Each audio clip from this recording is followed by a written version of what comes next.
Hi, this is Krista on your Wednesday morning. I like to shoot these little videos for you to help you manage your Meniere's disease so that you can get your life back. And today I want to talk about how to see through darkness. Meniere's disease brings this blanket of darkness over us.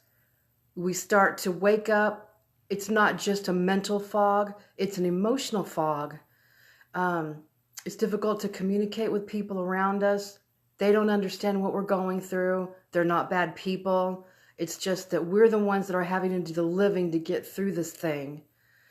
And it is dark. We start to feel like we are the kind of person who has anxiety. We're the kind of person who has Meniere's episodes. We can't trust when we're going to be available to others. We can't trust when we're going to be able to stand and follow through on things. And it affects how we feel about ourselves. It affects our identity. And I want to talk about this darkness. And before I do, I want to make sure that you understand you can have a free consultation with me if that's something that you want. It's totally up to you. We talk about where you're at, where you want to be, what your concerns are. And then on that call, we talk about some steps that you can start taking right away to get on a more grounded path so you feel like you're moving in the right direction. If you want that, let me know in the comments, send me a message. So this darkness, what does it feel like? It feels like that before we had the diagnosis, we were a person. Where we were a person that could follow through on commitments. We had people around us. We thought about things like what we like, what we want to do, what our dreams are. A lot of us were achievers. We achieved things. We worked a job. We thought about 5-year goals, 10-year goals. And then after the diagnosis, there is this level of darkness. It's almost like we become submerged in thoughts that are that's not who we are. Most of the thoughts are based on fear. And it's strange because as pronounced as the fear is, it's almost like we're subconscious, right? It's almost like this feeling of this swimming through this dread that we don't even know what the next day is going to be like. It's dark. It's hard to see other people. It's hard to answer questions like, hey, how are you doing today? Do you want to make plans for vacation? We can't even make plans. We can't even talk to people without this weight of darkness on us. And I know I'm not doing it justice explaining what this feeling is, this dreadful feeling is. It's the waking up at 3 in the morning, the sun hasn't come up, the rest of the world is sleeping, but we are afraid. We are holding on to things, trying to find the bathroom. Even if we're not having a Meniere's episode, we're always looking around for things to hold on to. There never seems to be enough things that we can hold on to emotionally, physically. We are not ourselves.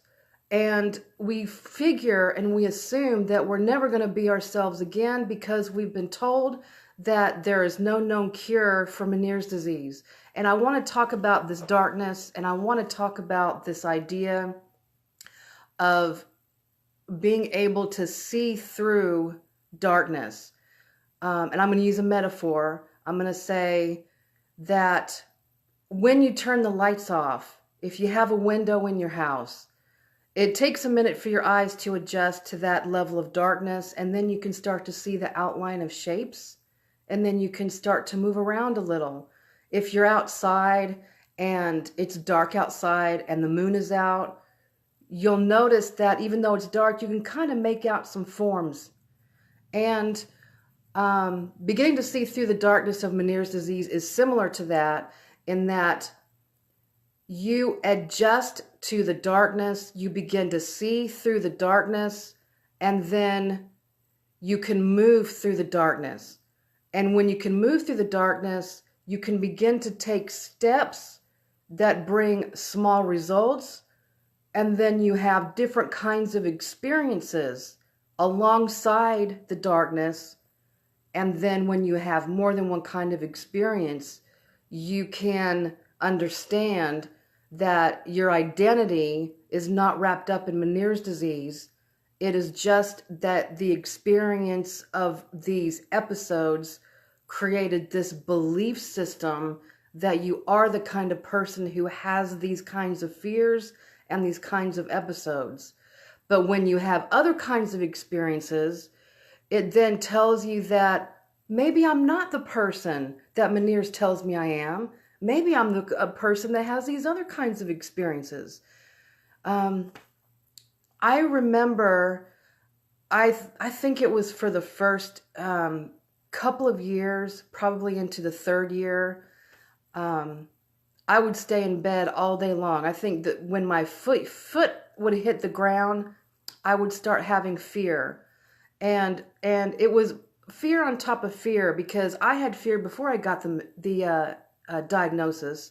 I always had social anxiety. I was always really withdrawn. I was always one of those, I could perceive the vibe in the room, and it was easy for me to get overwhelmed socially. But when I got the diagnosis, it was all of those fears on top of each other, and I just couldn't find my way out of it. And the way I started to move past that is I would have these little windows of moments where I wasn't so afraid. And I would ask myself, well, if all of these thoughts, if it seems like all of these things are true, I'm afraid of this, I'm afraid of going outside, I'm afraid of what people are going to think, and then I have to deal with this other health condition all at the same time. If all of that's true, then how come I have these other moments, these free moments where I'm not afraid? And so what I began to find out is that if I could increase the time or increase those little windows that I didn't feel either a physical symptom or an emotional fear, then I would begin to have more of these, I would call them parallel experiences, that would show me that I'm not the kind of person that stays in bed all day long, that I'm still that person that can achieve things. And so what I would do is, in the moments that were free, I would plan little things. I would say, all right, the next little span of time where I am not pushed down by the identity of Meniere's, by the fear of Meniere's, I am going to maybe go online, and instead of researching horrible health conditions, I'm going to research how to build a salad that is a full meal, that's easy to make, so that I don't have to worry about the energy it takes to cook and do grocery shopping all the time, that it becomes easy and a lifestyle for me. And so these little moments, they increase. And what would happen is that I would fall back into the darkness, but when I was in the darkness, I could remember that come dinner time, I had proof that I had one of these open windows where there wasn't as much fear, resentment, anger. And the proof of that was that I had vegetables hanging out in my refrigerator waiting to be cut up.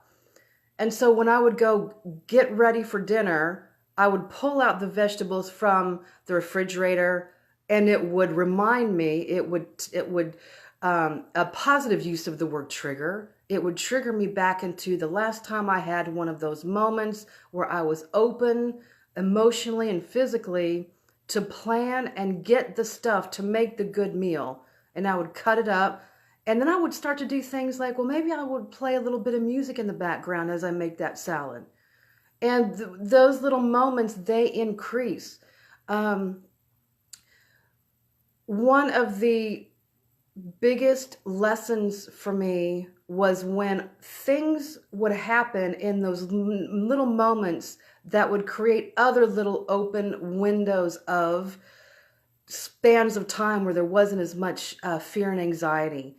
And they would create memories of the time that I was able to go out and walk around in town and not have to rush back home out of fear. I would actually have times where I would lose track of time. Do you remember what it feels like to lose track of time in an activity that you're doing, or even at the grocery store? I mean, can you imagine not having fear long enough to where you feel like you're actually losing track of time?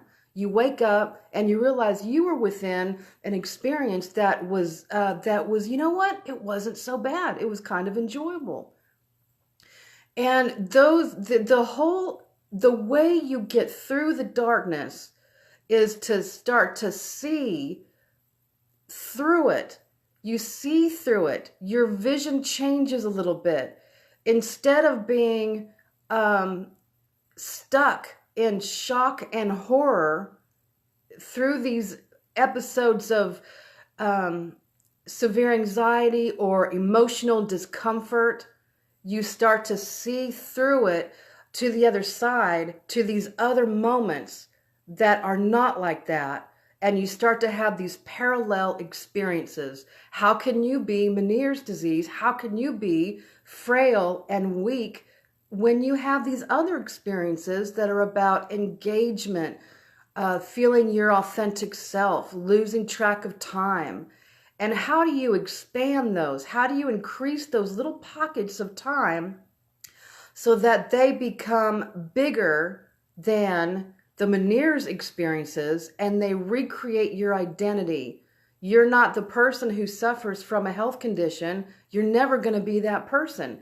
You're the person who begins to see through the dark and chooses little plans in these windows and get them bigger. Open up the window. Look and see who you really are.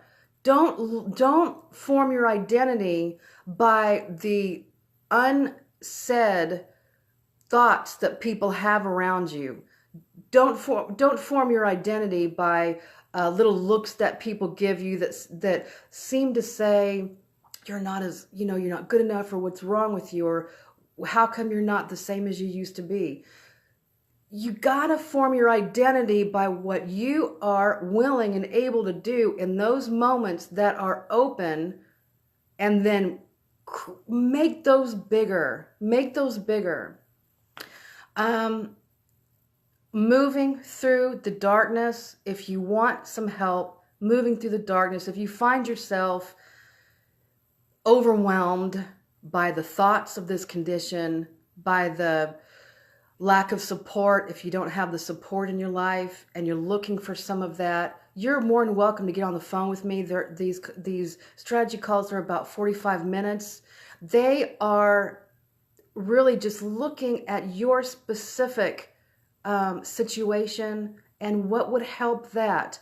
We all have our own little ways that we communicate with ourselves, what makes sense to us, what motivates us, and we look at those on the strategy call so that when we hang up, you're not falling into this abyss of fear. You're taking steps. You are creating these more open windows so you can see through this experience.